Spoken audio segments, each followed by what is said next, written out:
खांडवा गांव में 7 बजाने को थे। खांडवा गांव में हर शाम की तरह गांव में घंटी की आवाज गूंज रही थी।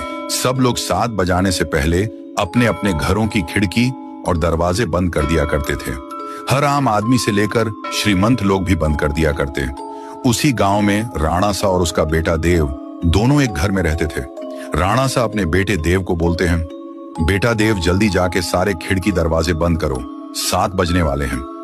बेटा देव खिड़की दरवाजे कस के लगाना और 7 बजने के बाद किसी से भी बात मत करना, और मैं जब तक ऊपर की खिड़कियां बंद कर देता हूं, ये बोलकर राणा सा ऊपर के कमरे चले जाता है। देव अपनी पापा की बात मानकर वो जल्दी से खिड़की बंद कर देता है और जाकर दरवाजा बंद करके जब वो लास्ट खिड़की लगा रहा ही होता है कि उसके सामने उसकी माँ अचानक आ जाती है और देव से कहती है, देव बेटा कैसे हो, मैं तुमसे मिलने आई हूं, मुझे पहचाना नहीं, मैं तुम्हारी माँ हूं बेटा। उतने में देव हिचकिचाते हुए कहा, मम्मी तुम यहाँ कैसे? पापा ने तो बोला था कि आप इस दुनिया में नहीं हो, आप मर चुके हो। ये बात सुनकर माँ बोली, नहीं तो देखो मुझे, मैं तो जिंदा हूं पापा, झूठ बोल रहे हैं। चलो बेटा अब दरवाजा खोलो, मैं ज्यादा देर तक बाहर खड़ी नहीं रह सकती, वह लोग आ जाएंगे। फिर देव बोला, हाँ हाँ मम्मी, मैं अभी दरवाजा खोलता हूँ। ये कहकर देव ने जाके दरवाजा खोल दिया। दरवाजा खुलने के बाद मम्मी अंदर आने लगी। दूसरी तरफ राणा सा नीचे आ गया।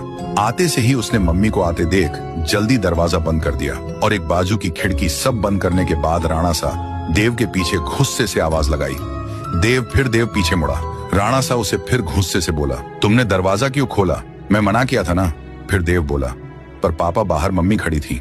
राणा सा बोला, शांत हो जाओ मैन, कहाँ था ना तुम्हारी मम्मी मर चुकी है, मैं तुम्हें बाद में सब बता दूंगा, अब चुपचाप ऊपर जाकर सो जाओ। फिर देव तेजी से ऊपर सोने के लिए चला गया।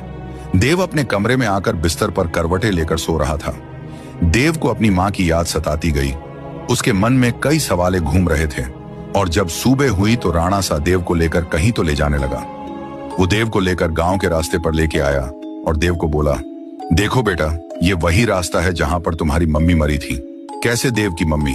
राणा सा बताए गए रास्ते पर 7 बजे मारी गई। ये देखने के लिए पार्ट 2 का इंतजार करें।